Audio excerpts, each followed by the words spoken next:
আসসালামু আলাইকুম বন্ধুরা, কেমন আছেন সবাই? আশা করি অনেক অনেক ভালো আছেন। আজকের ফটোশপের টিউটোরিয়াল আমরা শিখব একটি ছবির ব্যাকগ্রাউন্ড আপনি কিভাবে একদম সহজ উপায়ে এবং সঠিক পদ্ধতিতে ব্লার করবেন। তো আমি এই ছবিটির আগের অবস্থাটিকে একটু দেখিয়ে নেই। এ হচ্ছে বিফোর, এ হচ্ছে আফটার। তো এই ছবিটির ব্যাকগ্রাউন্ড আমি কিভাবে ব্লার করেছি সেটি এখন দেখাবো। তো প্রথমে আমরা ব্যাকগ্রাউন্ড লেয়ারটিকে একটি কপি করে নিব। কপি করার জন্য লেয়ার বক্সে এসে এখানে ব্যাকগ্রাউন্ড লেয়ারটিকে ধরে ড্র্যাগ করে যদি আমরা নিউ লেয়ার অপশনটির উপরে এনে ছেড়ে দেই তাহলে ব্যাকগ্রাউন্ড লেয়ারটি কপি হয়ে যাবে। দেখতে পাচ্ছেন কপি হয়ে গিয়েছে। এখন আমরা ছবিটিকে সিলেক্ট করব। সিলেক্ট করার জন্য আপনি পেন টুল ইউজ করতে পারেন। আমি কুইক সিলেকশন টুলস দিয়ে সিলেক্ট করছি। তো সিলেক্টটিকে আপনারা কিন্তু স্মুথলি করবেন।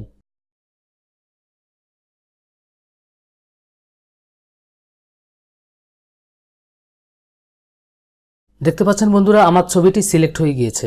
ছবি সিলেক্ট করার পর আপনারা কিবোর্ড থেকে কন্ট্রোল জে প্রেস করে আরেকটি লেয়ার কপি করে নেবেন।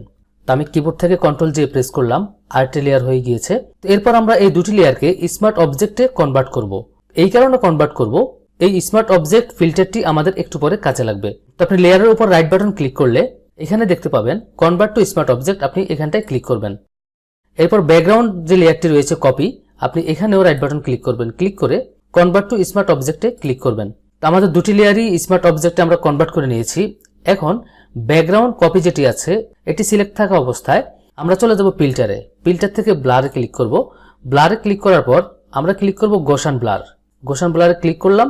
তো এখানে ব্যাকগ্রাউন্ডটি আপনি কতটুকু পর্যন্ত ব্লার করতে চাচ্ছেন এটি নির্ধারণ করে কিন্তু আপনার উপর। আপনি যদি বেশি ব্লার চান এখান থেকে আপনি ব্লার রেডিয়াসটি বাড়িয়ে দিবেন, আর যদি কম চান আপনি কমিয়ে দিবেন, সেটা আপনার উপর ডিপেন্ড করে। তো আমি 25 রাখছি। রাখার পর ওকে ক্লিক করলাম। দেখতে পাচ্ছেন বন্ধুরা, ব্যাকগ্রাউন্ডটি ব্লার হয়ে গিয়েছে। এখন আমরা চাচ্ছি পায়ের নিচের যে অংশটুকু রয়েছে এই অংশটুকু আমরা আনব্লার করব। মানে আমরা পায়ের নিচের অংশটুকু ব্লার চাই না, তো এটুকু আমরা আনব্লার করব। এই জন্যই আমি কিন্তু ব্যাকগ্রাউন্ড লেয়ারটিকে স্মার্ট অবজেক্টে কনভার্ট করেছি। তো আমরা এখান থেকে স্মার্ট যে ফিল্টারটি রয়েছে এখানটা ক্লিক করব। ক্লিক করার পর ব্যাকগ্রাউন্ড আপনারা ব্ল্যাক অ্যান্ড হোয়াইট রাখবেন। রাখার পর এখানটা গ্রেডিয়েন্ট টুলসে ক্লিক করবেন। ক্লিক করে আপনি গ্রেডিয়েন্ট টুলসের অধীনে যে অপশনগুলো রয়েছে এখানে গ্রেডিয়েন্ট কালার অপশনে ক্লিক করবেন। ক্লিক করার পর আপনি এখানটায় ওয়ান গ্রেডিয়েন্ট কালারটি সিলেক্ট করবেন। সিলেক্ট করে ওকে ক্লিক করবেন। তো অবশ্যই মনে রাখবেন আপনি এখান থেকে লিনিয়ার গ্রেডিয়েন্টে ক্লিক করবেন।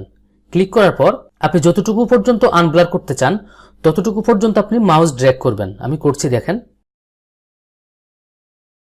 দেখতে পাচ্ছেন বন্ধুরা, পায়ের নিচে যে অংশটুকু রয়েছে এই অংশটুকু আনব্লার হয়ে গিয়েছে। এরপর আমরা সবগুলি লেয়ারকে যদি অ্যাডজাস্ট করতে চাই সেই ক্ষেত্রে আমরা ব্যাকগ্রাউন্ড যে লেয়ারটি রয়েছে ব্যাকগ্রাউন্ড লেয়ারের উপর রাইট বাটন ক্লিক করব। ক্লিক করার পর প্ল্যাটেন ইমেজে ক্লিক করব। দেখতে পাচ্ছেন বন্ধুরা, টোটাল ছবিটি একটি লেয়ারে পরিণত হয়েছে। তো বন্ধুরা, একটি ছবির ব্যাকগ্রাউন্ড ব্লার করার জন্য এটি হচ্ছে একদম সঠিক এবং সহজ পদ্ধতি। তো বন্ধুরা, আশা করছি ভিডিওটি আপনাদের কাছে অনেক ভালো লেগেছে। আর যদি ভালো লেগে থাকে অবশ্যই আমার ভিডিওতে লাইক করবেন এবং কমেন্ট করে জানাবেন। তো বন্ধুরা, দেখা হবে পরবর্তীতে নতুন কোনো চমৎকার টিউটোরিয়াল নিয়ে। সে পর্যন্ত সবাই ভালো থাকুন। আল্লাহ হাফেজ।